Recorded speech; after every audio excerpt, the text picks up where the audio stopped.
Welcome once again to another episode of the BWP Micro Series. Afuah wasn't expecting us to just jump on her now. She's in the middle of breakfast, which is awesome. Now, Afuah happens to be a business development analyst, and we want to understand what that is all about. So, here's Afuah. Afuah, how are you doing today? Good. Yourself? I'm all right. Afuah, can you tell us a little bit about yourself? Okay, so my basic education was in SOS and minor, and then from there I left to Ashimoto Secondary School where I read science. Then from there to Ashesi where I did business administration. Yes, I mean, totally differently. And then now I'm working with African Towers as a business development analyst.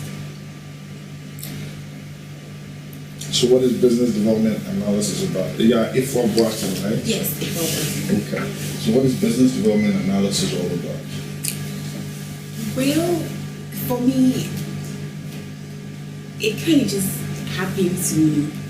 And because honestly, I didn't know what business development was all about. When I got the job, we didn't even know exactly what title I should be given. I was just told about what was expected of me, and we coined that title more or less.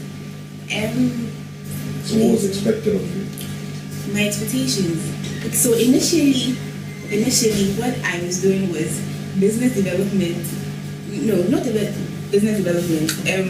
Business analyst. So what I was supposed to do was to help with the pricing of our sites. So what the company does is we improve coverage in buildings. So we have a system, we put it in the building, and then we get the telecom operators to come on board. So what I was supposed to do was, because I had done business administration with my background in accounting and finance, I was supposed to help them come up with prices for the operators to pay as our charge for the services we provide for them. And somewhere along the line, that kind of just died out. I was doing that, but it wasn't so much. So then now we needed somebody who was going to manage the relationship between the company and the mobile operators, as well as the landlords or property managers for the companies or the buildings that we work for or work with. So my responsibility became, okay, so on the operator side, it was to sell them existing sites. So for instance, we are at the airport, so it was up to me to convince maybe Vodafone or Tigo that the airport has a very, it's very busy. There are lots of people who come in there. You wouldn't want a situation where you have people coming in and Vodafone or Tigo isn't working properly. So I had to sell it to them and then get them to buy in and then come on the site. And then aside that, so they agree, they come on the site, I prepare the pricing for them, we move through all of that. And then after that, I'm supposed to maintain the relationship between them. So if they have any issues with maybe the amounts we're charging, they have a site that is down, they'll get to me, I would call the SPOC or the engineer in charge and they will deal with it. So that's it for the operators, that's the mobile operators. And then some of them had specific sites that they are interested in. So for them, I would start the acquisition process. That is, talk to the landlords or the property managers, and then we'll go through the whole process till the contract is signed, and then they come on board. So that's for the operators. And then for our sites, that is sites that we think are good locations, so mobile operators should come on board, or they would need to improve their coverage in their particular location. The same process, I would acquire the building, that is, go to the property manager or whoever the landlord is, talk to them, explain what it is that we're putting in the system, talk through all the contracts, details in the contract, and then if they buy in, we go through the installation process, but that's the technical bit.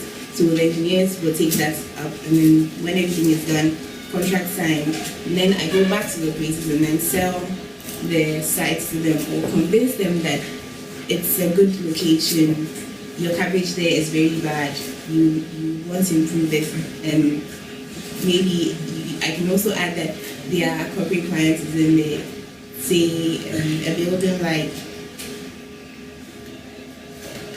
Bellagio, for instance. So Bellagio, Vodafone's CTO was living in there, so it was good for them that they had very good coverage in there. So that was a good marketing tool for me. So yes, business development analyst is basically marketing, heavy marketing, relationship management, and a lot of moving around. Wow, I did not know that about business development. How do you feel about your job? Is it exciting? I mean, what are the lows, what are the highs? Okay, for me, it's been exciting because I think I am a naturally restless person. I may seem quiet, yes, but I can't sit still for too long. So moving around, meeting new people, yes, that was fun. That is fun. And getting contracts go through, yes, that's rewarding. Yeah. Building a good network, Oh, okay. yes, that's Okay. good. Lows, putting in a lot of work, chasing a building or a site, and then after all the work you put in, you find out that it just didn't work out. Or you hear a competitor offered a higher price, so they've given it to the competitor and you lost out. That's it. Do you ever run into situations where you go to a client and maybe some big man there is trying to hit on you or... Oh yes. You too. Yes, a lot of that. You meet people who understand what it is you're talking about. Yes, they recognize the benefits and all, but maybe it's just because I'm a girl. But I'm sure guys also go through the same thing. But yes, you meet people who try and hit on you, say, you need this, so let's go on a date, meet me here. If you don't agree, you have to come back because really you need the site. So yes, you do meet people who hit on you, but it's all about how you present yourself, really.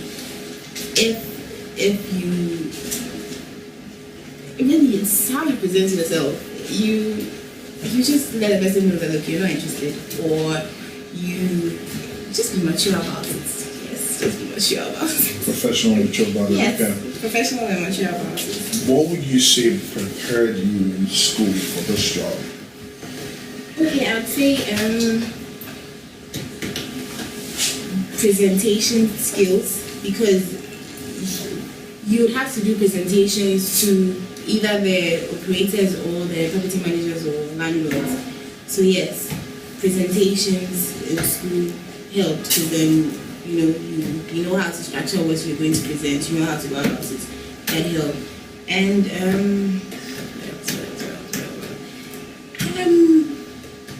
for me, I should say we did negotiation. So yes, negotiation. My skills from a negotiation class, yes, helped.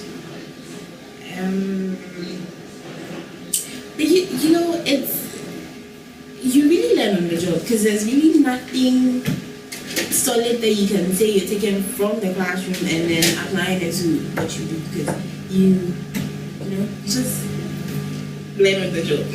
What are the 4 things that you've learned, or should I say that you have realized is an absolute for anybody in any type of career or in the work environment? What are the things that if today you are advising a sister, attitude-wise or character-wise, they should make sure that they have to survive in this globally competitive environment? Okay, so your principles, ethics, integrity, yes. Because you can be pushed so hard. It all boils down to your principles, what you believe in, your ethics, to do the right thing. Yes, you may be looking at achieving results, yes, but at the end of the day, you don't want to achieve it and then leave behind a bad name or get tagged. That's not. So yes, your principles and dedication to your work, and perseverance, because it's not easy. Yes, it's a tough world out there. We don't get that in school. They don't tell you how rough it is out there. So yes, perseverance and Alright, we'll get the fourth one out of her later. But this has been another episode of the BWP Micro Series. We were here with Afuah Boateng. She's in the middle of her salad, but thank you for sharing with us, and stay empowered.